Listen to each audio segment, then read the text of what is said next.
Welcome to the intersection of technology, cybersecurity, and society. Welcome to ITSPmagazine. Knowledge is power, now more than ever.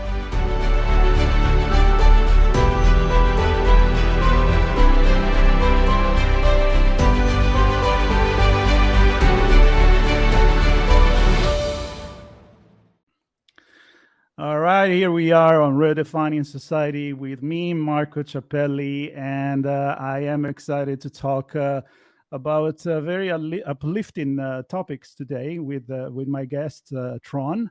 I'll let him spell and pronounce his last name. He's joining us from some undisclosed location in Norway, I understand. Trond, how are you doing today? Oh, I'm doing great. The location is not undisclosed in Norway. I was just saying that I've been traveling so much that I don't even remember where I am. I think I'm in, I think I'm in Boston right now. But as I was saying, I spend my time a little bit between Europe and the US, but also since, I work at Stanford and I also spend some time on the East Coast. So in between. Sounds familiar to me. We were talking before starting recording. I just came back from Europe myself, and I woke up this morning. I wasn't sure what kind of drink have, like an espresso or a cafe lungo or an americano or something like that. Exactly. Well, the important thing is to have some coffee drink to adjust for all these things. That's the key. And so with that coffee drink, I was mentioning you are what we define a futurist, meaning it's not somebody that travel on a time machine, although if you have one, you're more than welcome to share it with me. Mine doesn't work. I kick it all the time, but doesn't go anywhere. In your case, you do a lot of research. You create a lot of scenarios. As you mentioned, you work with Stanford University. I'm familiar with, what people like you do is like not really traveling into the past or the future, but really trying to predict as much as we can what can happen. And with a very wide angle approach. So it's a very gentle of you and nice of you to call it prediction. In the futurist community, of course, it's not very trendy to call it prediction. So we like to think of it as scenarios, because clearly no one really can predict futures. But I also don't want to step back 100% from that, because it is important to have ideas and concepts about what forces are shaping the future. And I do think it's possible. And like you alluded to, it all comes from the past. It comes from looking at the past. So you'd be surprised to know that as a futurist, I spend an enormous amount of time reading history. And I am not surprised, to be honest. No? Yeah, because, you can't predict the future based on the future if you don't have a time machine or you are not some sort of deity. So, all we have really is patterns. So we're reading tea leaves, and those tea leaves they transverse through time, right? And they get encoded and debated, and you just have to read those tea leaves, meaning the history of humankind in a different way, and try to imply what that might mean. And to just your second thing about how my topic is the future, but lately I'm working a lot on risk, and also existential risk, which is a really serious topic, meaning, what are some of the very, very big forces that are shaping the world in potentially negative ways. But the way you can always also look at it is it's mitigation, right? So we're not in the business of predicting how the world will end. What's interesting here is to figure out how we can avoid that eventuality from even becoming a possibility. And that's a very philosophical approach, meaning not just to be mere watcher or, okay, this is what is going to happen, but what can we do to change that? So this is action research. Right, exactly. So before we get into that, let's look a little bit into your past. Not too long. You don't need to start when you were born or anything like that, but how your career, your studies or whatever it was, how did you decide that this was what you wanted to dedicate your life to? So I tell you, it's relatively recent that I realized that a lot of my work circles around risk, but I have for most of my career been interested in this relationship between technology and society. And as I said, with the history in mind, but always kind of looking towards changing the present, and with that, hopefully changing the future. So that was something, interested in that kind of action is something I've always been. And, I've been interested in entrepreneurial things and had done startup and innovation related things, both on my own, successfully and unsuccessfully, and also helped others. I was working with, thousands of startups at MIT, at the Institute of Technology, trying to help them launch and scale their startup companies. And most of them had, as a motivation, not just, I'm going to earn the most money in the world, but they wanted to change the world. So this keen interest in sort of how technology as one force is, it really has an outsized opportunity and potential to change the trajectory of humankind, has been something that I'm really interested in over time, how it all kind of works out. And also lately, from the risk perspective, I've been interested now in my work at Stanford in how some of those things where we want to make those changes too fast, they are risky.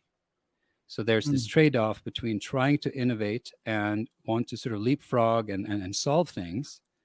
But of course, inadvertently in all of this innovation, we have to make certain shortcuts. And that's one source of these problems, these risks. And now we have other anthropogenic risks, so the risks stemming from people's actions. And, climate change comes to mind, other things that aren't necessarily directly related only to technology, but they have to do with our lifestyles.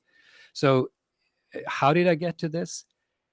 I think from having a very, very broad set of interests and never being the best at any one thing, but sort of dabbling with most people, and coming from a family, in many different topics, coming from an academic family that always brought very engaging people back to the house, discussing all kinds of things. I think I was probably in a very strange friendship group when I was young. We would, not go out and, drink a beer on Fridays, but we would sit in like salons, essentially, in our parents' houses, and there's just discuss all night. So I guess a nerd, like a very, very nerdy background.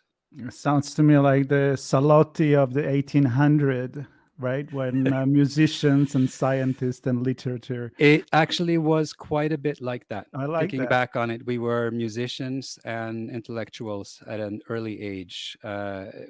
Obviously must have looked very strange to the rest. Those are the dorks right there.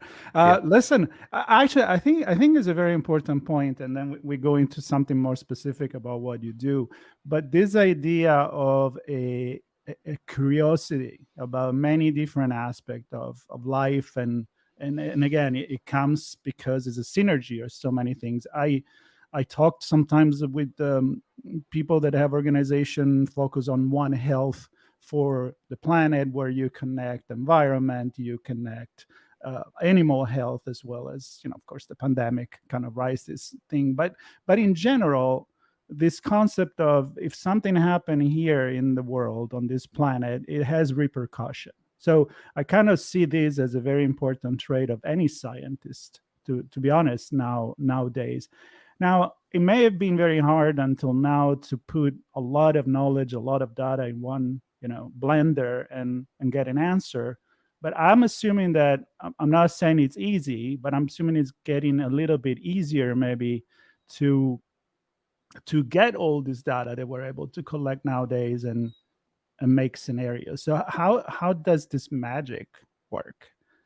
If you're referring to the magic of how to create or try to I should paint, do paint scenarios. Yeah. So you're talking about how to create future scenarios. Yes. Well, look, yes, it has gotten easier. It's all about combining different data sources and sort of, establishing patterns of change that you think are acting on the world. But then, the creating scenarios for what might happen, 5, 10, 20, in my case, right now, 50 years in the future, it does take a lot of imagination. It's also a literary craft, which I take very seriously. So it's a narrative endeavor, because what you're trying to do is you're trying to model behavior or describe and also have people empathize with real human beings that could exist and could execute those actions that could feel the impact of what might be, the next 50 years. But I also think it's very important to keep in mind, the limitations of the data. There's now a big interest in my field in the very, very far future. There are people on podcasts and otherwise thinking about seriously about the next 1 billion years of humanity. And when you have that time frame, you've also got to realize that you're not then working with certainties from science. You're working with purely speculative things. They are not less important, but it is important to keep in mind that futurists can occasionally, you have to make a choice. Are you going to make science based as a departure point, or are you actually going to sort of just paint pictures and describe fears, which could be entirely legitimate, but it's a very different type of endeavor. And I think a lot of the AI debate and some of the hype right now, unfortunately, falls for me into that category. Even though it is a super serious topic and demands regulatory attention, and it is something where obviously it's awesome to see some of the interim results that we've seen this year with sort of language models and other things. We can maybe go into it, but to sort of have this certainty that this particular year is the moment where we all have to pause and the world could end. I'm not that kind of futurist that with some certainty of that sort can make that claim. That's why I never signed that letter that people have signed to say, this is the moment. I just don't see how we could get to that level of certainty and timeline. So there are so many issues we could point to. I work across areas of risk and opportunity, right? So Marco, that means I work on climate change, I work on AI risk, I work on synthetic biosecurity risks, and on nuclear safety, and a plethora of other things that could occur to us. I mean, even space risks, risks from space exploration, potential of alien contact because of reaching out into outer space. There are so many issues today that perhaps were theoretical a long time ago and until even fairly recently, but it feels like some of these debates are now coming together. People who would have never spoken about them as either opportunities or risks are now starting to do so.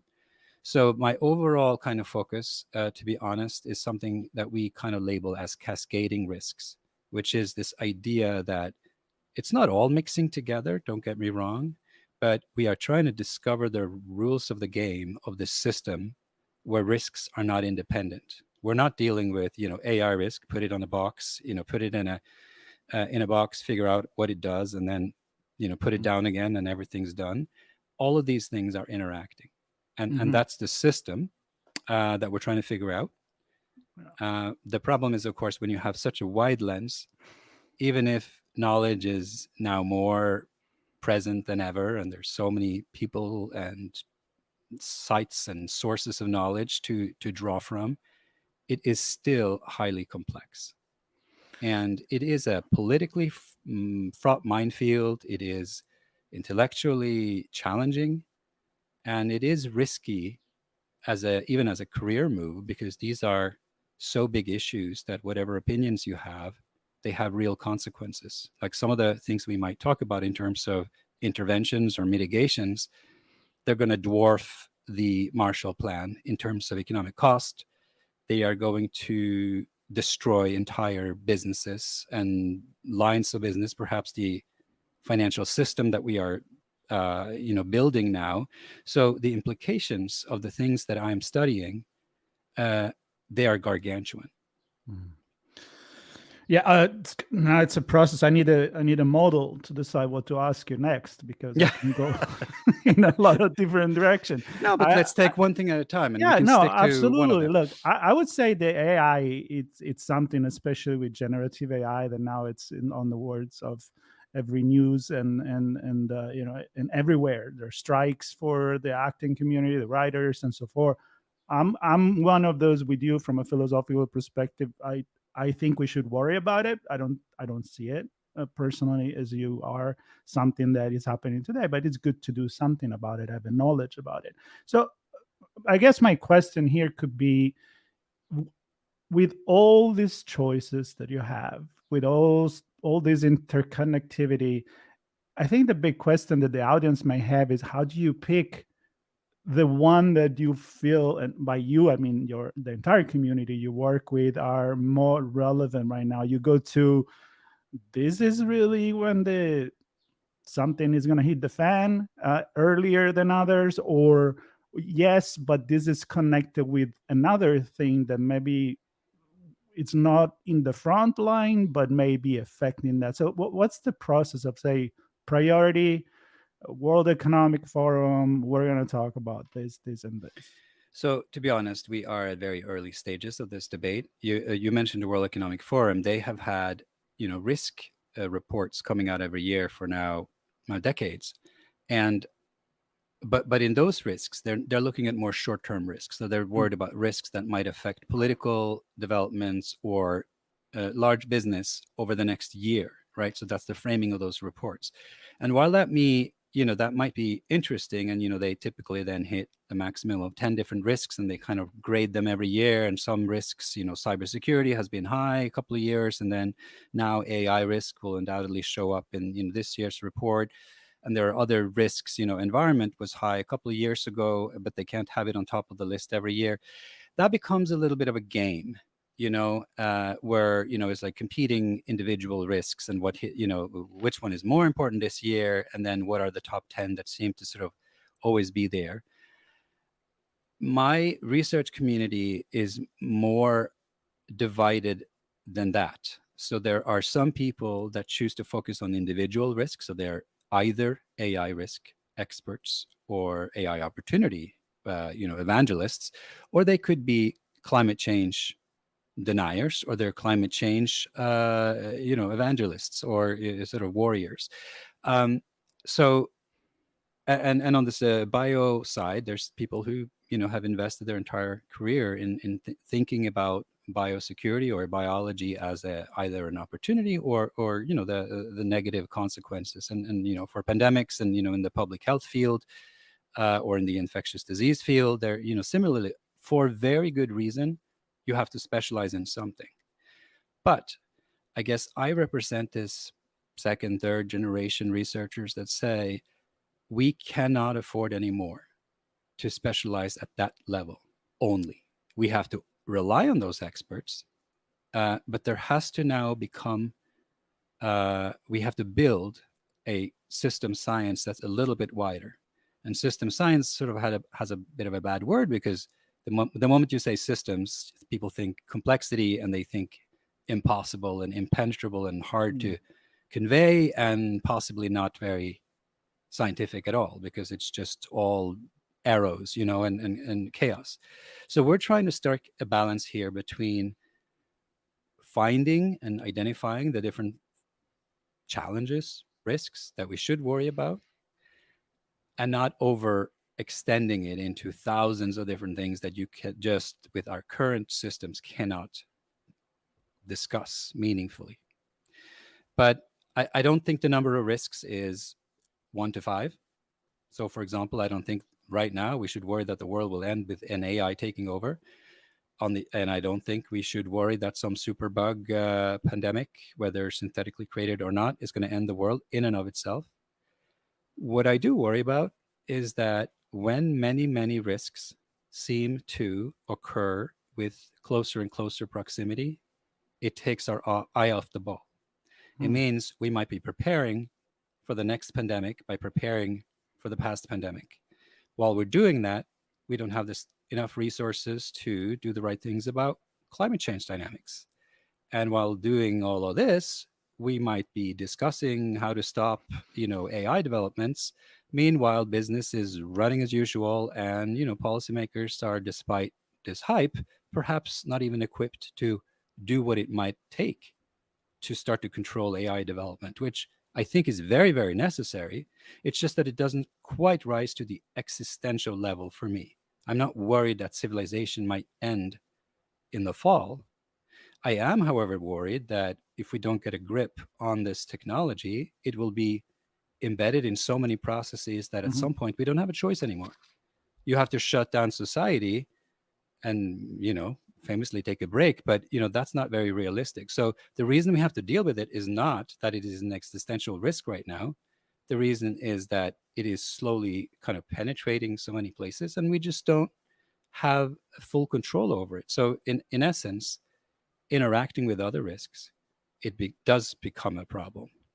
But it's not an impending risk right now where there's a true risk of some computer taking over the world. Many people will disagree with me on that. Um, there are Times articles and other. There's people that are very, very concerned. We can talk about some of those arguments. But I think for me, it's just trying to identify and, like we talked about earlier, in thinking about these things to make it somewhat more entertaining and simple. I actually have devised a game to because gamification is good, but tabletop game actually to look at all these risks and to interact with them, and in more of a evening setting, reflect and come up with solutions to So it these seems to challenges. me, and I want to talk about the game because it makes me think about war games from the 80s. Somebody is Yes, old enough, yes. I know, a little game of thermonuclear war. Um, but before we go there, so you talked about at the beginning maybe the risk of going to market. I'm going to talk business here. Going to market too early without thinking about it. Here is ChatGPT, OpenAI. Let's just put it in the search engine. Let's put it here. Let's put it in healthcare research. And I think it's great for a lot of stuff. But if you said, you um, maybe we haven't think about it too much. But you also in the notes that I have here, you talk about degrowth, and I just highlighted that word because I think it comes with this complexity, with this system that when things get too big as human, we get to uh, let me not think about it. Let me put it under the rug and talk about it later. So maybe a simplification of the model. So can you explain me that? Yeah, so degrowth is this perspective coming out of very interesting economists these days that are sort of rejecting the common paradigm and are starting to say that, if you really look at the way things have been developing, economic growth has actually not been only positive for the world. It's been, at the end result is net negative. So the solution isn't to stop growth, but it is to manage growth a little bit more carefully. So degrowth doesn't mean that there should be no growth. That's very clear. That's a tiny little anarchist idea. Those are a very small minority of the degrowth people believe that we should not grow the world economy at all. But what it is it's saying we need to come to some sort of managed slowdown. And slowdown doesn't sound fantastic to free market liberals, right? So I have a book coming out actually, which is called Ecotech, where I try to explain that if we are going to aim for degrowth, it has to be that it itself has to be a managed process, and it won't happen overnight. I mean, the only overnight solution to that would be an implosion of society and massive revolutions and really big chaos. So we simply don't have a choice, unfortunately. We have put ourselves in the situation where we do need to, I think, over time, slow the economy. And with that, slow technology and slow everything a little bit, not a pause, but just a little bit more control, checks and balances, regulatory oversight, a lot of stuff that sounds somewhat boring and, like anti-entrepreneurial. But I think over time, it creates something that I've been working on for a while, which is standardization. It creates a little bit of a platform that's a safer foundation upon which to build the next version of our society. And, I talk to my students about this at Stanford, about how they really are the generation that will build this society. And you have choices. Are you going to go grand, right? So there's this idea we need to build generation spaceships. We need to build, it's going to be big, it's going to be expensive, and we'll solve all the world's problems, right? New energy technologies where you put all in one basket and solve everything. But then there's actually alternatives. You can say, yes, we want to solve big problems, but we want to go modular. We want to go local. We want to solve it where the problem is. And most importantly, we don't want to put all the eggs in one basket because of the risks entailed. So if you apply that to health, that was the book I published last year. In health technologies, it is actually insane that we're thinking about collecting all the world's health data into one, that we have some global companies now claiming to actually have access to globalized data about all health on the planet. Those things, that's craziness. So an alternative idea there is to actually split up the internet, split up all the databases into regional and regionally controlled systems. Because if you have a systems failure, if you do indeed have advanced AI, or indeed some technology that comes in the wrong hands, some rogue state, and there's many of them these days, or some rogue terrorist group, or God forbid, some alien group, this is not good to have in one package. It would be like serving civilization on a platter. So these are big ramifications. I was just thinking, sorry, if I'm a villain, this is what I want.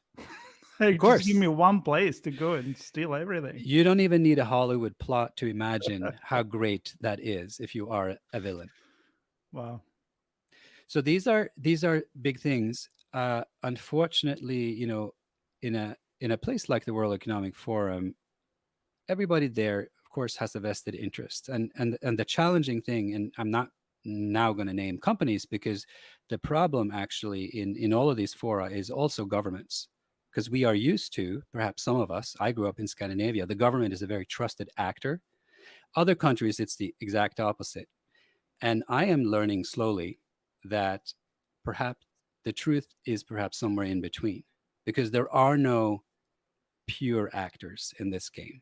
Governments have a clear agenda of surviving, governing, and even the governments that I grew up with, their systemic interest is to sustain themselves. And there are some consequences from that, which we are going to be seeing in the next 50 years. And some of my scenarios have modeled that out. And they are surprising to some of us pro-state, pro-nation people. Because even the nations that you might think, you know, have your back, their systemic interest is the survival of an archaic system that actually isn't productive. And I'm here not talking about global government as the only solution to things. In the degrowth scenario, a lot of the plans would be to call for much more regionalism and perhaps local governance, mostly to de-risk things and to slow things a little bit down. As not so that it comes to a halt, but so that you can kind of control, reflect, experiment without the stakes being humanity's survival. Now, Marco, these are big things, but that's what I work on. Absolutely. No, I think about this stuff every day. I'm lucky enough that I talk to people like you that think way more than me about it. I try to tell story and inspire people and leave them with more questions than answers when I finish the podcast. And I think there is a lot to think about here, but I do also agree with the community approach.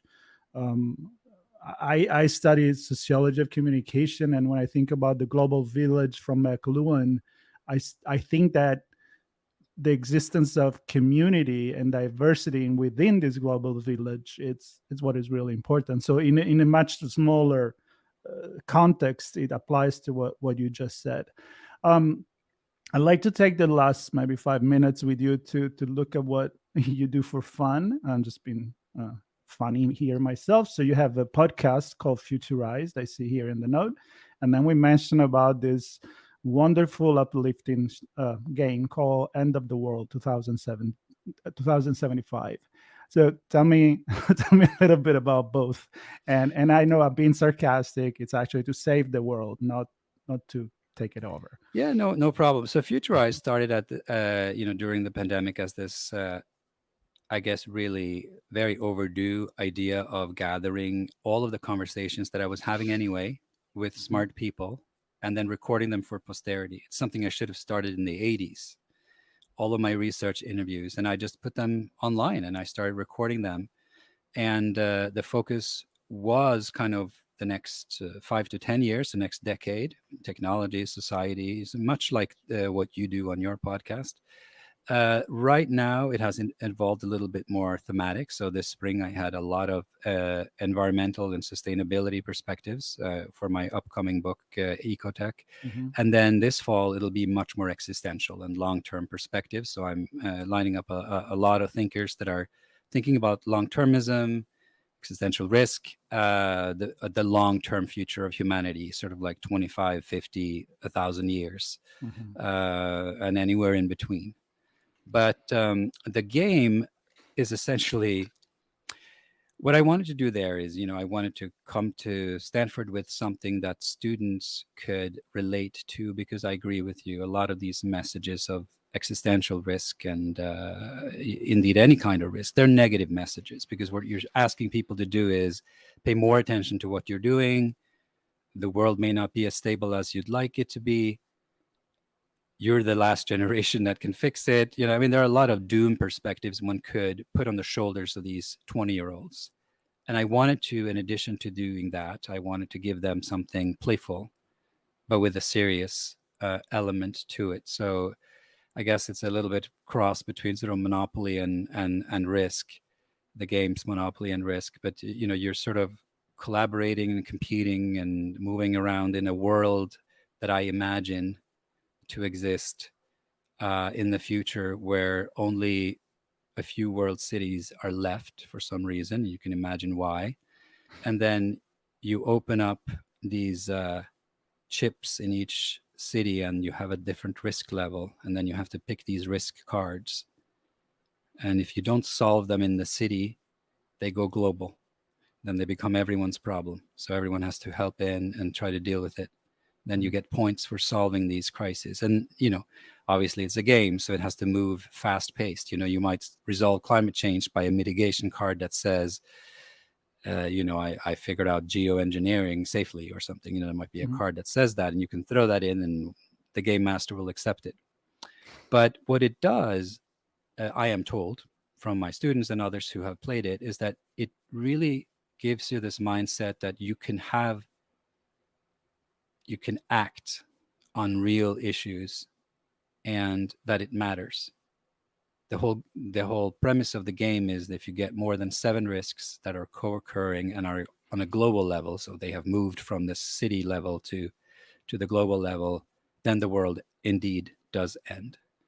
But the joyful prospect is, of course, that you collaborate and you make it from 2050 to 2075, so 25 years, with the that situation being averted, and everyone's happy. And then from that on, the scenario in the game is that if you can make it 25 years in such a precarious state, then you can, the rest of the future is bright, because you've found a way to interact even in a situation with so many calamities occurring on a basically weekly and annual basis, which I think is fairly realistically a plausible, at least, scenario for about 2050, right? So we're talking a climate system that's failing, massive global warming.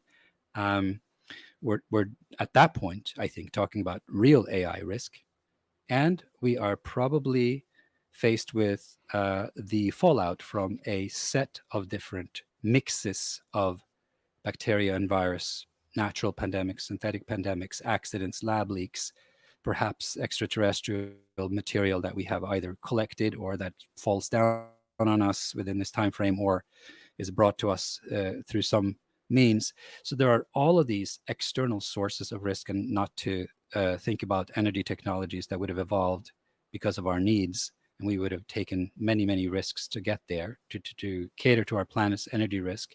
So I just think 2050 is this very, very interesting pivot point. So between 2050, 2075, a lot is going to happen. And the stakes are very, very high for what we do about that. But I remain optimistic that if a game can at least sensitize people to the fact that you have choices, and you can actually take down some of these risks, and you can systemically actually reduce the chance of some of them occurring, then we are in a good situation. So that's why it's meaningful, because it can still be gamified, which means we can still sort of handle the concept of a accelerating numbers of what I call cascading risks. So I'm optimistic. And I think, my next year is going to all be spent on mitigation strategies.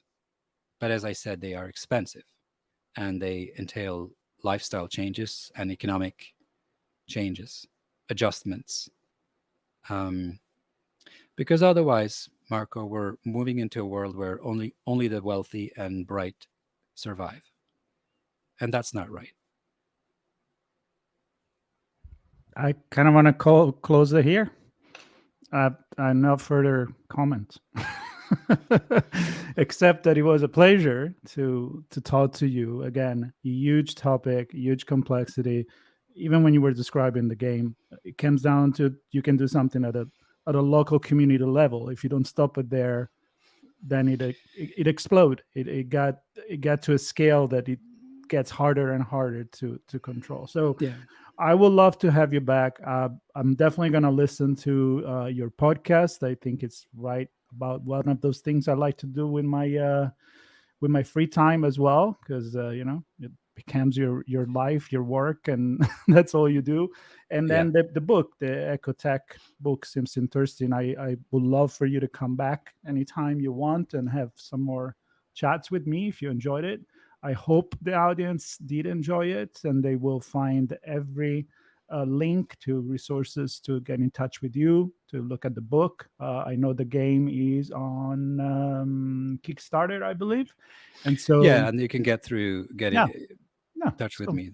So get in touch with Trond, stay tuned, share it, subscribe, and don't stop those questions. Questions are good. So, Trond, thank you again for spending some time with me and the audience. Marco, un piacere. Okay. Next one in Napoletano then? Napoletano. Benissimo. Certo. Ciao a tutti. Ciao. Goodbye. We hope you enjoyed this conversation. If you learned something new and this story made you think, then share ITSPmagazine with your friends, family, and colleagues. If you represent a company and wish to associate your brand with our conversations, sponsor one or more of our columns. We hope you will come back for more stories and follow us on our journey. You can always find us at the intersection of technology, cybersecurity, and society.